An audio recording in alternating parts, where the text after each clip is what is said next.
saboda haka sai tana lalube a duhu a cikin ɗakin ko dai za ta ji in hannunta ya taɓa manzon Allah fa waqa'at yadi ala batni qadamaihi wa huwa fil masjid.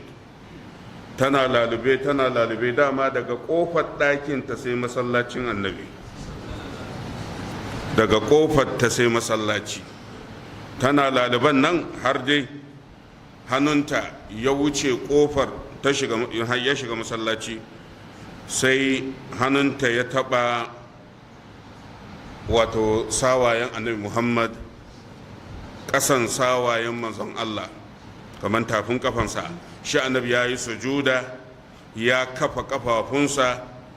Wannan shi yasa aka ce idan an yi sujuda ya kamata ka kafa yatsunka ka hada su, saboda yadda ta ji manzon Allah hannunta sai ya taba cikin tafin wato kafafun annabi sallallahu alaihi wasallam wa huwa bil masjid.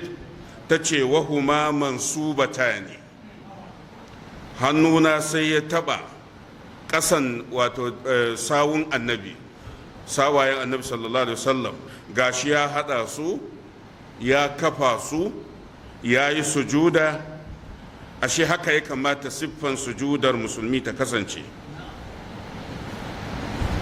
wa huwa yaqulu, sai na ji annabi yana addu'a, manzon Allah yana cewa Allahumma inni a'udhu bi ridaka min sakhatika.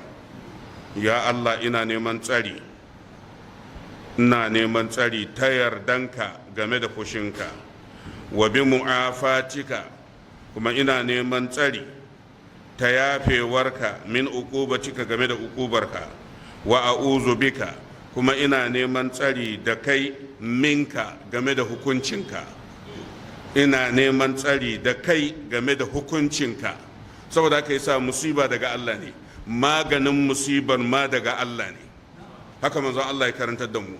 Haka abinda Ibn al-Qayyim Jawziyya yake faɗa kenan a littafin da ya rubuta Tibbul Qulub. Yace babu mai saukar da musiba sai Allah, kuma babu mai saukar da maganin musibar sai Allah. Saboda haka babu mai iya kawo musiba sai Allah, babu mai iya kawar da wannan musiba sai Allah tabaraka wa ta'ala. Wannan addu'a tana da falala, tana da albarka mai yawa, saboda addu'a ce da ta ɗauki tauhidi. Allahumma inni a'udhu bi ridaka min sakhatika wa bi mu'afatika min uqubatika wa a'udhu bika minka la uhsi thana'an alayka anta kama asnayta ala nafsika. Hadisin yana sahihu Muslim. babu ma yuqalu fi ruku'i was sujudi.